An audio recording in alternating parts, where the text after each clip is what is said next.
Could it be the Radiant Slider? team pick. Wow. Team pick. So, man, they're really targeting Alacrity, huh? And it might be a Mushi TA. You never know. Might be an off-lane Death Prophet. You also never know with that. I mean, you're against a Strength hero, so the Spirit Siphon's always going to keep you somewhat sustainable. 10 seconds I'm assuming remaining. this is a position 1 Dawnbreaker, by the way. 5 seconds remaining. Why? Why do you feel that? Because I actually want them to go an Agi hero versus the minus armor. I think you have to go Yeah. Agi this game. I think if you don't go an Agi carry, you honestly don't win. No, I can see that. And, you know, that might be why they got rid of the Terrorblade as well. Obviously, the strongest Agi carry that they've got in the game. They've got a good amount of AoE damage to be able to deal with any kind of illusion heroes as well, which can be kind of nice against the Radiant TA. team banned. Mizu's Brewmaster, huh? So looking like a position 4 Dawnbreaker coming through then, which I'm not a massive fan of, if I'm being perfectly honest. You know, someone that kind of a hero that needs to get it onto the front lines. 10 And if you're seconds playing this kind of role where you're, you know, kind of like the Spectre role in the position 5 1 where you're seconds farming remaining. and then just looking to join the rest of your team with the Solar Guardian, Next Assassin, all it needs to do is walk into the radius, press Spike Carapace, and it gets cancelled. So you can't afford to play this super greedy style where you're trying to split up the map and continue to farm. So I like the Nyx Assassin because A, it deals with the Void Spirit, and B, it also deals with a Dawnbreaker. How do you feel about the Mizu hero here with the brew? Like, he rates the hero pretty highly, and so too Nigma Galaxy. They played it a decent amount through the groups. I feel like you're laning Sage, you need to pair it up with a good partner.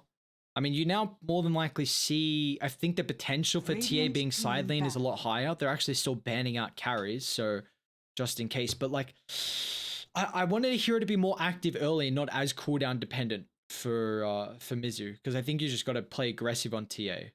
But I feel that's the case. Yeah, I feel like you 10 do as well. seconds I mean, this is remaining. the sort of game where I feel like you need an urn at least on the Brewmaster 5 just to be able seconds to, remaining. again, be that kind of active presence. You know, use the urn, combo that Dire into team the Cinder Brew, being able to activate it in that way.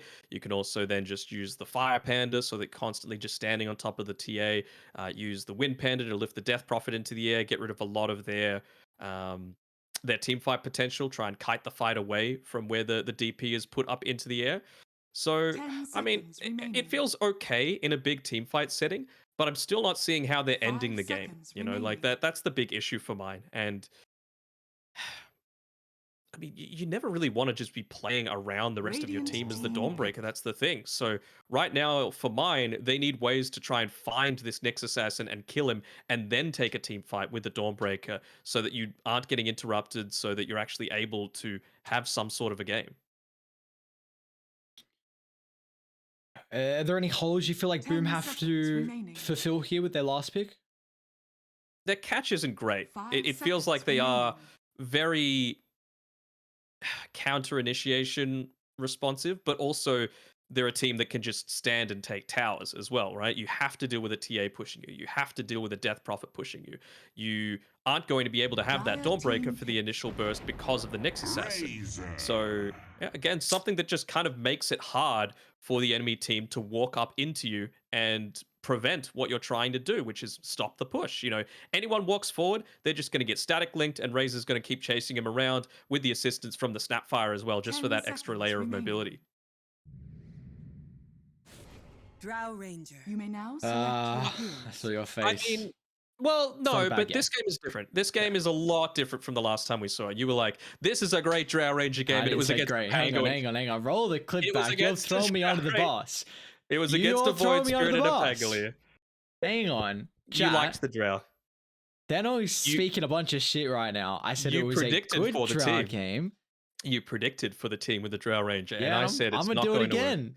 I'm gonna do it Okay, again. this game, it's much more reasonable, you know, because they don't have someone that just wants to continuously run at you. Well, FBZ kind of, but he's going to have a harder time getting to there. And I feel like in your dream, if he plays it, at least what in my opinion is the right way, is he's just going to set himself up behind towers 10 or seconds behind these big remaining. objectives, so that like FPZ, his job still is to take towers. Like that's the whole purpose of going this Death Prophet in the position 3 role, is that you can assist with that. You know, you can force a response out from Nigma Galaxy. So in your dream, he's going to stand behind, you know, a few layers of security. Jokam's not going to be able to provide too much. They don't have insane save as well coming through from Polo either. It's not like this Snapfire that can, you know, cookie away. You don't have a Bane. You don't have any kind of movement assistance, really. So it's going to feel a little bit awkward for In Your Dreams still. It's a lot better Drow game than the last one that we saw. I'm still going to go with Boom, though, Yeah, for this same. one, just because I feel like they've countered the Void Spirit with the TA and the Nyx Assassin, and that's enough in my eyes. Like Alacrity, he's gonna have a rough time, and in your dream, it just still feels like if they're able to get on top of you, you're done because you don't have save. Yep. And I think they will get on top of him as well. They're gonna win their lanes. I'd say 2 out of 3, arguably 3 out of 3. Maybe the DP Nyx lane could be a little bit weak just because the Nyx is not a strong laning support, but I think at least your mid lane should go very strong and your safe lane with the Razors should go good as well here for Boom. And I got big concerns on the Drow actually being able to stand her ground as the game goes on. I think the big timing here is going to be the Aghanims on Mizu, because if you're playing off one primal split, then I'm a bit concerned, because that's really all you have to control Radiant. Like they are just going to beeline at you. And what do? Like you did bring it up in the draft though, like Boom do lack ways to start fights.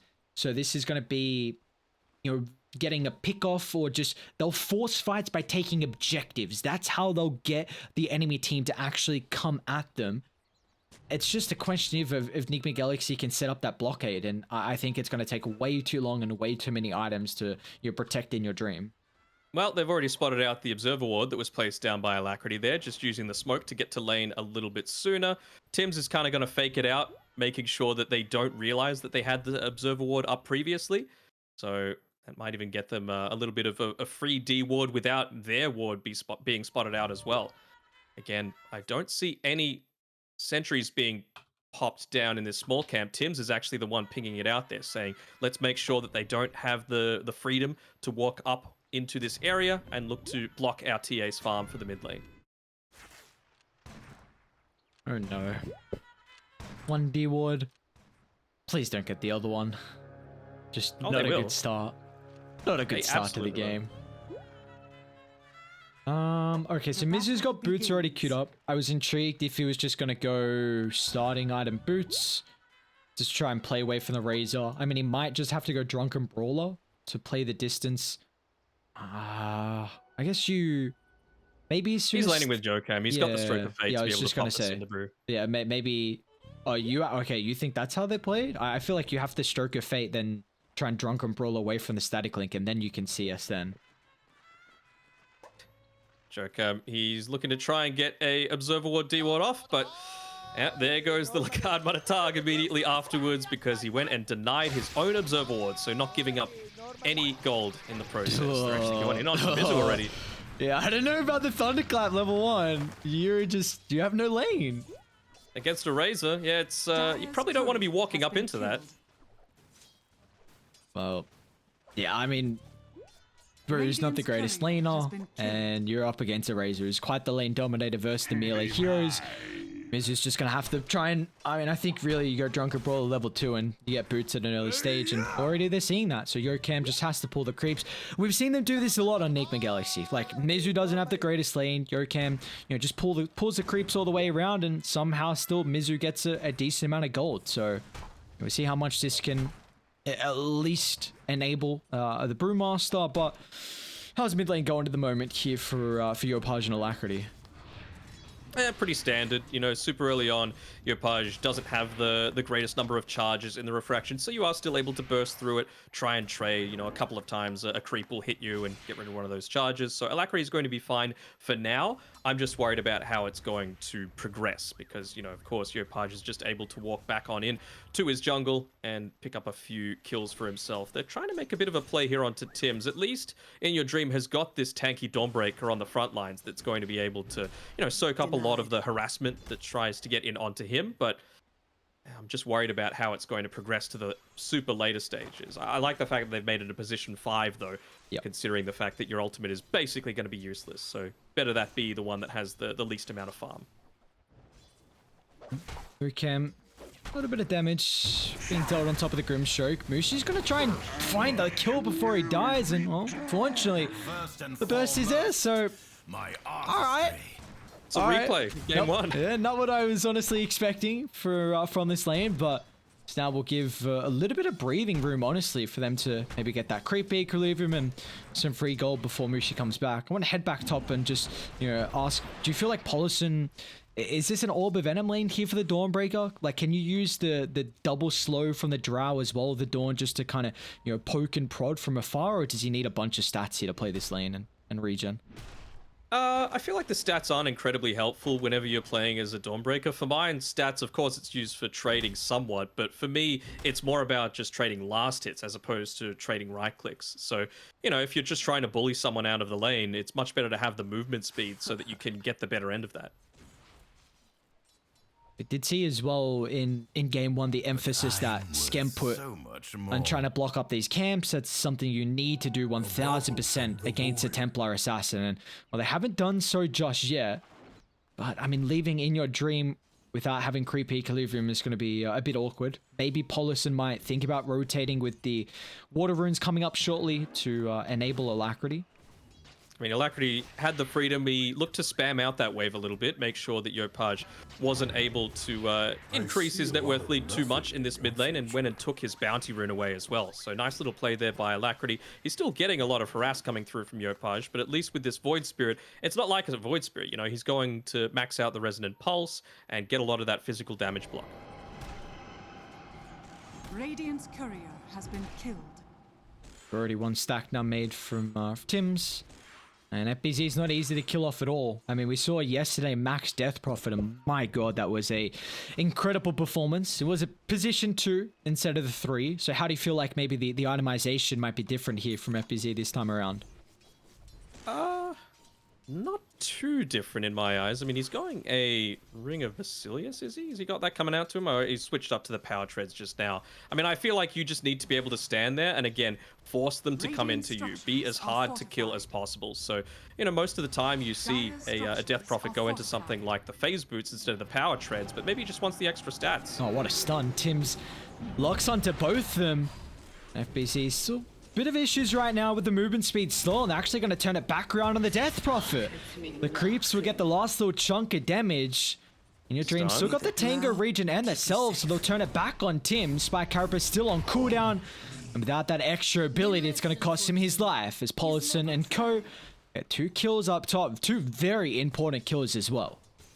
Man, I know he didn't have the greatest game in game number 1, but has In Your Dream been reduced to and co now? Does he not even get a name anymore? Well, I'm switching up, man. I can't always say it, play his names constantly. Speaking of which, are we just going to call him Scam now because that's what it says? I mean, yeah. CTM stood for Can't Touch Me, and I'm pretty sure as a position 5, you kind of want the enemy to be the ones hitting you, so I think we'll just go with Scam. I have to imagine now that he's back to Scam, he wants to stay with it. I mean, this guy is the master of swapping names, so... Try and always... Speaking of Polison on that top lane, by the way, there was a really clutch salve. There was only a couple of seconds left on the Impale there, as they're actually looking to make a bit of a rotation through to protect these runes. They're both going towards the bottom side, though, but if they can pick up a kill for Alacrity, that'd be great. And the regen. You love to see it. Okay. I like this a lot as well. This is kind of just a entree of what we're going to see with the Void Spirit and Grimstroke combined together. Just that Ink Spell. Even just the nerf previously, last patch, going to 4-second buff duration, now back down to 3, is really, really favorable for a lot of these Spirit heroes. Oh, absolutely. You know, Alacrity, he's going to look to, take advantage of that every single opportunity that he can. Most notably, I would have to say he's going to try and get in on top of the Snapfire just to reduce that level of save. Of course, Snap is able to dish out a ton of damage in these team fights as well if you leave him unchecked. If not for him, probably this Razor on top of that, or TA pre-BKB, pre-Blink Dagger. Does still look like the Radiant with their mid and bottom going exceptionally well, and we were saying that the off lane was going to be the one question mark here. I like the play they're making, just wrapping on the back line, they can get a kill with this catapult wave. And they don't really have glyph in case the creeps go under, so maybe someone has to tank it. But Alacrity's even joining them. So on the mark, unfortunately, the Remnant is not, and now this will enable some TP rotations. We'll see if FBZ is going to be tanky enough. He's got 3-point in the Spirit Siphon. No rain drop or Fairy Fire earlier to maybe give him some extra little resistance. So they get a big kill. They won't do too much damage to the tower as the creep wave has already fallen. Simultaneously down bottom, Mizu is getting a solo kill. Bushi. The sacrifice of this first primal split of the game, and Mizu's Brewmaster is definitely one to fear. Would you put it up there with KP? KP's brew is, it's incredible. You know, definitely one of the best Southeast Asian brews, but whenever we see Mizu playing it, he's really comfortable in the hero. I feel like they play a position style. Like KP on all of his heroes is always playing this like super bait style of hero, whether it be his LC. Oh, they're in. Opaj is getting going on a little bit I here. love this. Again, this is kind of the entree that we're going to see, just the Grim and the Void Spirit trying to jump the Templar Assassin super early. I mean, TA is very farm, top of the net worth compared to the Void Spirit, but you just got to play super aggro. Yeah.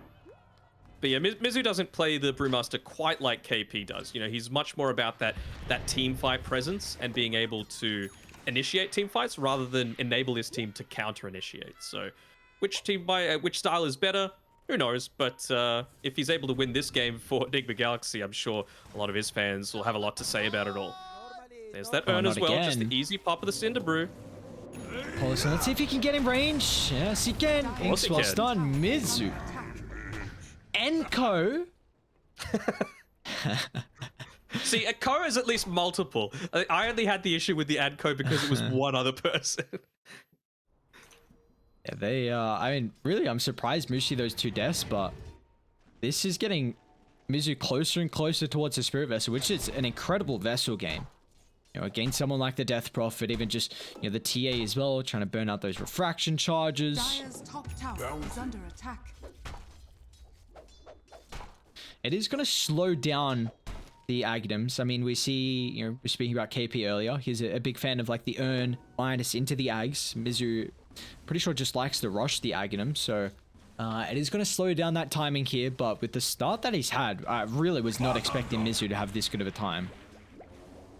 Yeah, for sure. He's having a good time down here. Tim's is going to be in a little bit of trouble, especially with that silence coming through, preventing the Spike Carapace for that extra layer of safety. It's got to be said, though, that they have not touched Yopaj at all. Like, the camps have been not blocked, no deep wards. He's just got traps galore nearby. And take a look at the Radiant Observers as well. They're really looking to once again protect the triangle like we saw in Game 1 when they had the Medusa. Also a little bit, this one's going to expire just next to Schem, but it also provides them with a little bit of vision knowing that no one is preemptively coming to stop this exorcism on the top side of the map. Will we see the TPs come out? Maybe even Tim's here setting up to be able to cancel a lot of these TPs. He's gone past the obvious one in Paulson because they know that he can just join at any time with that spike, not the spike Carapace. Yeah, look at this. Interrupts Mizu's TP. Dire's top tower is under attack. And now they can just dive Yokam, recognizing that there's, you know, one less potential of a TP assistance up. Alacrity's actually going to look to join. Also can come. They've got the Solar Guardian for the assistance. No way to be able to cancel that. Lands onto all 3, but Alacrity still has got to use his abilities more defensively now, but he will still get brought down as FBZ and Mushi, the nukes from afar. And Mushi gets a little bit of catch up too. A double for the Razor. Nicely done by Tim's on the Nyx. That team fight is completely different if Mizu's there. You know, be able to use that second primal split. He had the Spirit Vessel completed as well, so it's going to be fantastic against the Death Prophet, who doesn't quite have the Yule Scepter just yet. And yeah, probably would have defended the tower, not had a couple of heroes fall down. So big win there for Boom. Just off of a simple play coming out from Tim's. And he's kept his tower alive down bottom as well, so that's just an extra little notch on the belt here, and getting solo experience. Level 7 now. Also a little bit of gold to work with, so you brought up the importance of how Tim's really needs to try and deal with the Dawnbreaker. Is there any other targets you feel like he's going to be a big nuisance to this game? The Nyx? Yes. Void Spirit, absolutely. You know, just able to interrupt a lot of his spells. Like if he could just look to stand on top of someone if they've got the vision advantage, right? And you go in, get that full combo off. As soon as you try and use Resonant Pulse, Astral Step, just pop the Carapace, and then you're able to actually have some good turnaround options. again, they are lacking a little bit of save on Nigma Galaxy's side. So Oh, Yopaj. Skem nearby at least. Cookie out the safety. Once again, doing an incredible job to enable the Templar Assassin to keep up in the farm, sitting at the top of the net worth. It's just all the vision they have. I mean, so many heroes on their team can provide vision, but it's a question if they can defend the towers. I mean, early on with EXO on cooldown and Dire having the primal split available, it feels like they're probably the ones with a bit more of a power spike at the moment until EXO's back up, which it will be in a couple of seconds. Middle tower is under attack. I feel like FBZ kind of wants to put the pressure on the other side of the map though, right? He doesn't want to TP through this. They have a much harder time in being able to defend against any kind of, to initiate any kind of push. Just because of Mushi constantly spamming out those plasma fields again. You've got the save from Skem, and he's just standing right on behind Mushi. Tims has to be a little careful here. Mizu's actually just going to instantly drop the ultimate. No messing around for the Brewmaster. He's trying to find the opener, but they're not going to get it. And now this is a bit of a wasted primal split. They've already dealt with two of the Brewlinks, and now In Your Dream has compromised his own position as well. Almost baited by Mizu. And now they've forced the Solar Guardian to the middle of the team fight. Now FBZ showing up. Everything available for Boom. They can push them further and further back to their own defensive factors here. They're actually going to look to jump in for the Void Spirit, but despite Carapace, like you were highlighting, the next assassin, such a nuisance for the Void Spirit. He's going to be brought down. FBZ neutralizes the Brewmaster as well. And also the cherry on top being the tier 1 tower. Man, Tims has been... I know he's died 4 times, but he is like, these last 2 engagements have only happened because of Tims being in the right place at the right time. Like, just perfect use of the Carapace to be able to disrupt that engagement. They got the chain stun in onto the Void Spirit. You're able to follow it up there. And it's just a crazy amount of work that he's doing right now with very little information, it has to be said. Like, they haven't really got any kind of vision on the Dire side of the map, and he's still able to make plays like that. Radiant are scanning.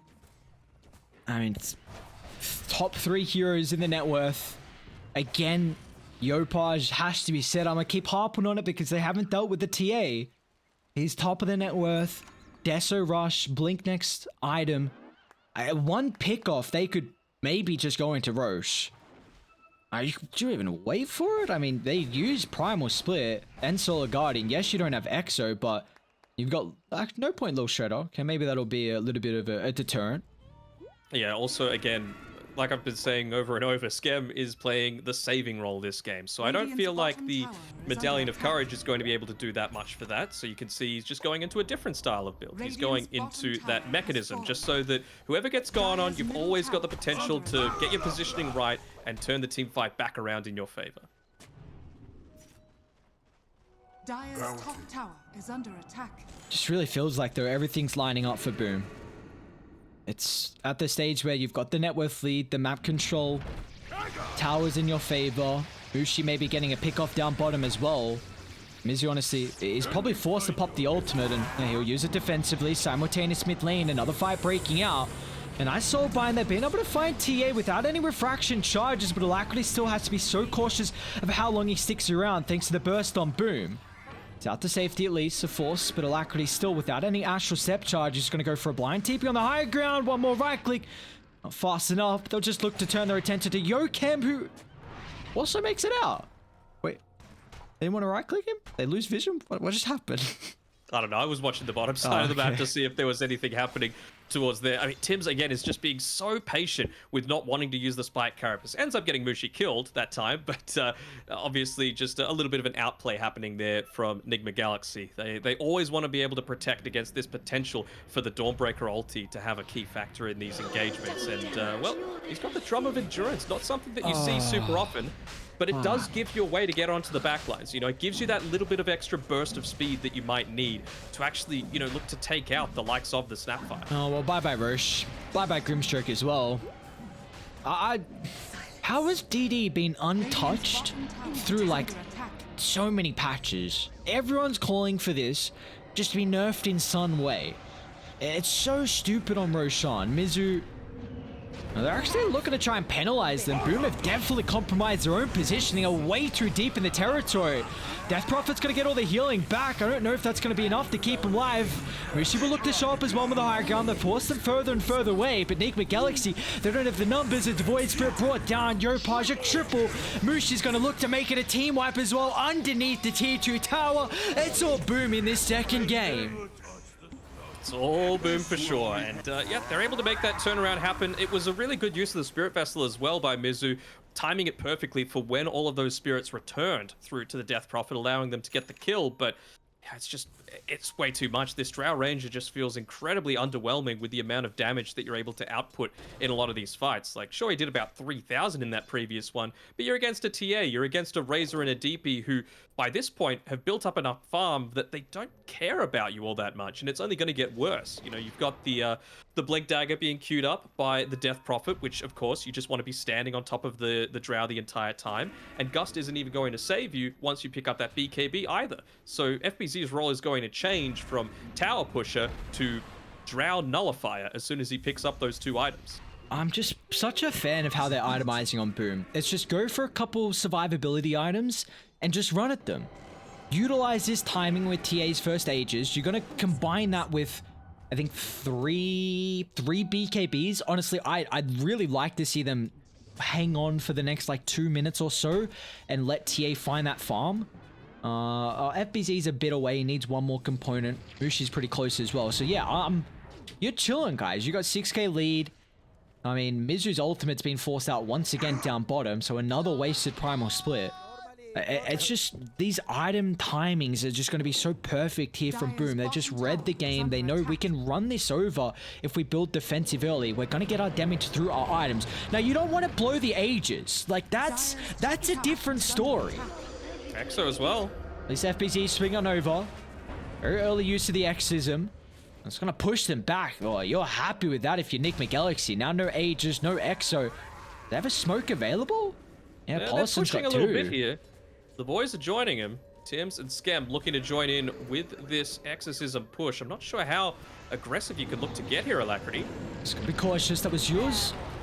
Popped early on, but like we were saying, Boom, you know, probably not a stage where they now can feel like they can fight.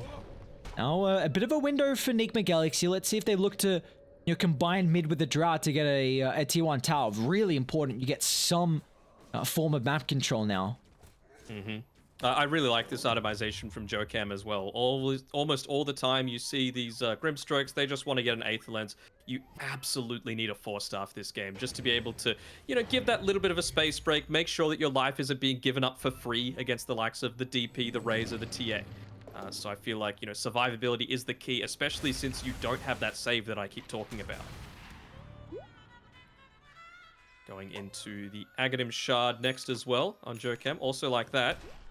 It's like Alacrity's stealing away a little bit of the farm for himself. What's he finished up here? Okay, he's going into the Kyron Sanj again. I'm a fan of that. I wouldn't hate just giving the farm over to Jokam though, right? Like now especially that you've picked up the Sanj, you need him to have this Aghanim Shard, right? It's right on the 20-minute mark. He's going to buy it, and you just got to smoke and go. No Exorcism, no Aegis, don't have BKBs yet. This is the time right now for Nigma Galaxy to make something happen on the map. And if I was them, it has to be mid, right? Like, it's just going to open up the potential to maybe, you know, eventually rotate into the enemy triangle, catch out the TA when she is, again, the win condition. Yeah, it's not going to be easy to take a fight now, though. BKB's starting to be flowing out. All these items accumulated. There's even another DD for Yopaj. Mushi's a bit disconnected. He's got Tims looking to connect, and well, that he will fast enough to cancel the TP. So I believe it revealed the blink. I didn't spot it out previously. Jokam as well is going to be caught. Nice 4-staff down to the low ground. You see just the vision that Radiant are able to play with. The plasma field, the traps, the vendetta. Such a nuisance for how Nigma Galaxy can, you know, have the fight selection be in their favor. I mean, Boom's itemization is just almost perfect, right? Like, it's not just FBZ going into this Blink Dagger after his BKB, which he's completed now, so 3 BKBs available on Boom. They've got the Exorcism again. They could just push on forward. They don't even have the glyph to be able to prevent this this kind of engagement. I mean, I would be going high ground right now. What's stopping him? Maybe the Ags on the Brewmaster will stop him a little bit, but it's going to need to be essentially the perfect fight where you're able to start with Jokam able to get They're something going to start in. on Mushi.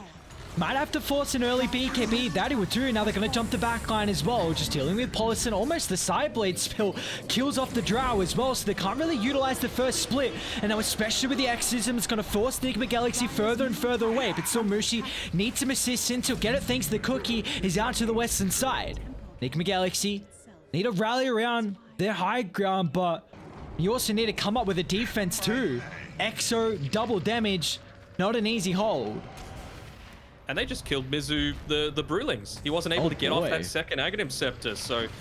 sorry, that second Primal Split with the Aghanim Scepter. The remainder of the double damage rune means that, yeah, with the remainder of the Exorcism as well, this should be a pretty easy Tier 3 and set of racks taken.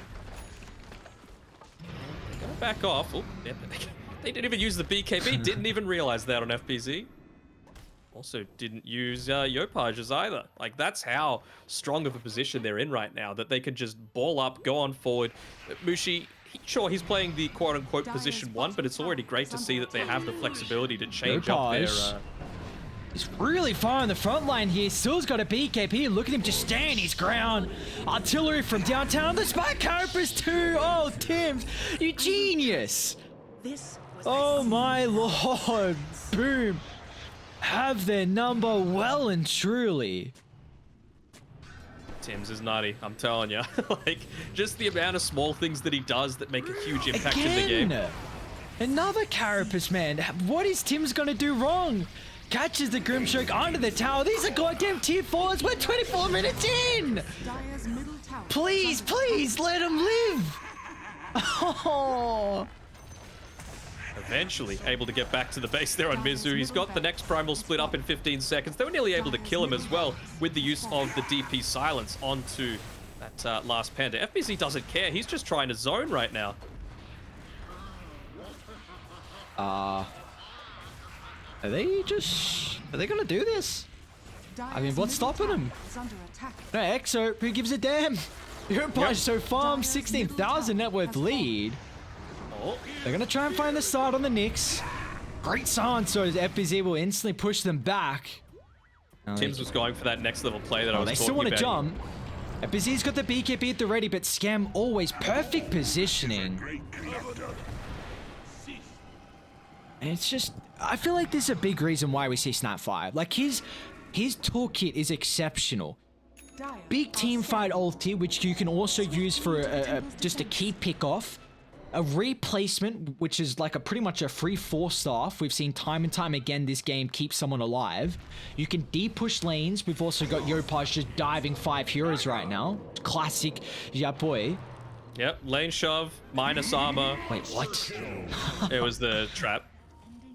Like, he's got everything. He legitimately has everything. His hero is just so strong right now. And he's goddamn tanky. 3.5 strength maybe like gain. Mobility. Mobility is the only Sure. thing. And, like, Cookie's a little bit, but that's probably the only big thing that I'm seeing. And something that pierces BKB. But his toolkit is so versatile too. Like, if you're lacking control, you go Blink Ag Shot. If you need a way to take Roshan, you max still Shredder and you go Medallion or into Solar Crest. And, you know, we can even see if there's a game where you don't have even backline jump. Who knows? You could go Aghanims. We've seen it a couple times. It's just this support. There's a huge reason why we're seeing it in the first phase so often. And I feel like I just want to put more emphasis on it because we're just seeing a huge reason of the value that it provides a lineup. Absolutely. And with all of that map control obtained, they're just able to go away. Let's have a look at what the Dire map looks like. Oof.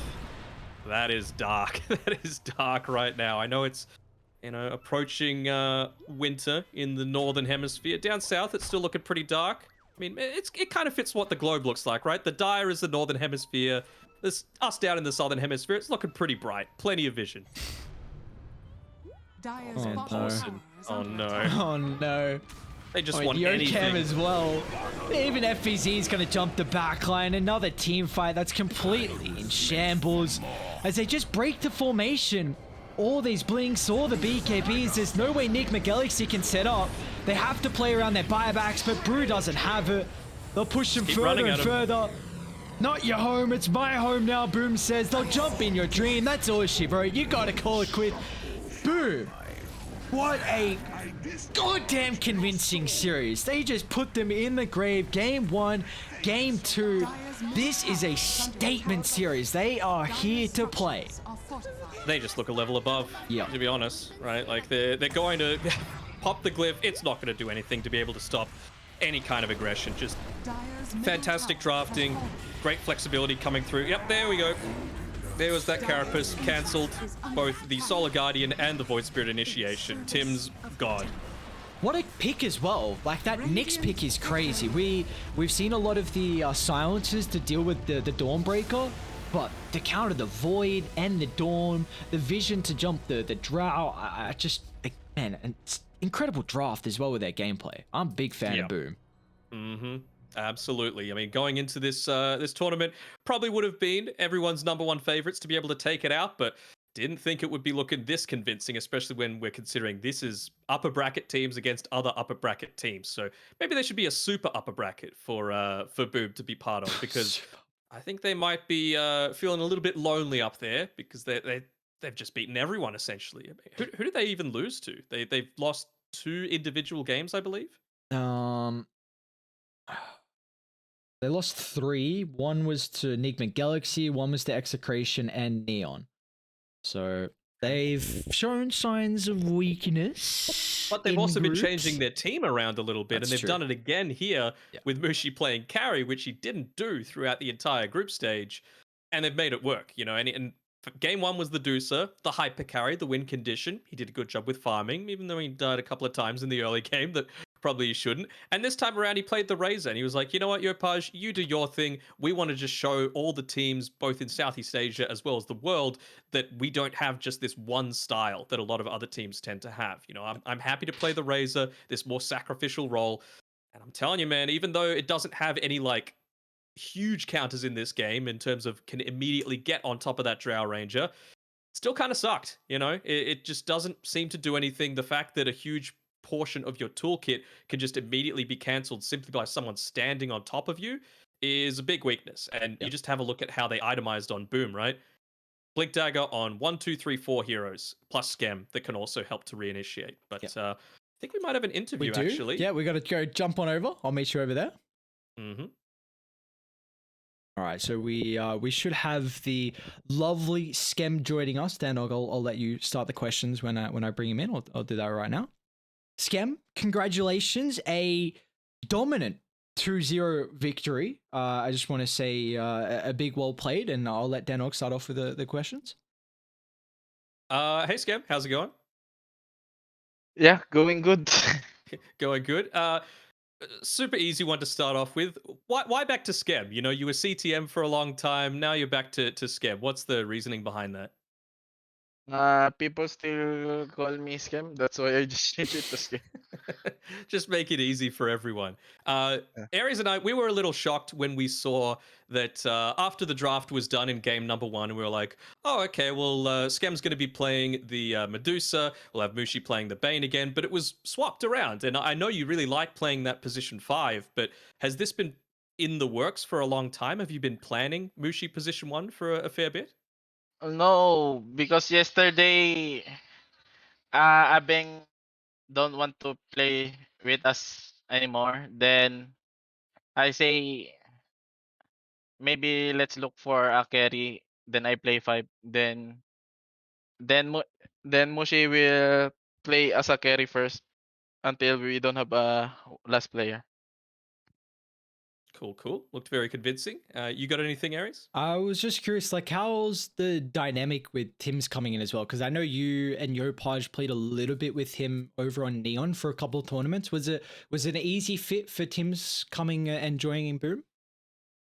Yeah, we really fit for each other. Our 4 of us, and 2 FBZ also.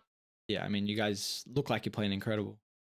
Now, how do you feel about this Drow Ranger hero? Because I always seem to see it just get countered by any kind of movement where you're just able to stand on top of it. Do you think that it's a hero that can be made to work, or do you feel like it's just not a great hero right now? For me, it's a great hero and a good pick for GXR. But maybe we just play better this game. Yeah, and the Blink Daggers as well on both FBZ as well as Mushi did a great job at being able to make her time not so easy. Yeah. So we've got the next series coming up, Yangon Galacticos versus Motivate. It's not about your team, but are you surprised at how well Yangon has performed in the tournament so far? Uh, I don't know because we never underestimate or never think about the other team also, even they are strong or not really strong. All right, Humble cool, cool. respect. I get that. I like that. But just one more question in regards to Mushi. I'm intrigued on what do you like? What is his role as a coach? Is he mainly drafting, doing a little bit more behind the scenes, like looking at your picks and warding positions, or have you guys not really figured out his role yet on the team? He mostly is doing everything for us. He explained our problems in game and he dropped for us as well. Well, it looks like you guys with the addition of Mushi as your coach is doing exceptional, and I'm excited to see how your further run is going to go through the Pro Series 9. Is there any shout outs you want to say to the fans real quick before we say goodbye? Shout out to all those done supporting to Boom and please keep supporting us. Very good, very good. Well, I appreciate you joining us, Scam. Thank you very much, and once again, congratulations on your dominant 2-0 performance. Bye bye. Thank you. Thank you. All right. Well, there we go. That's an early first series done and dusted. Danog, just under 2 hours there. And now we got our second one of the night, though, another upper bracket match. It's going to be Motivate taking on Yangon Galacticos. We might have a bit longer of a break here, but we'll keep you guys updated. And we will nonetheless see you guys shortly.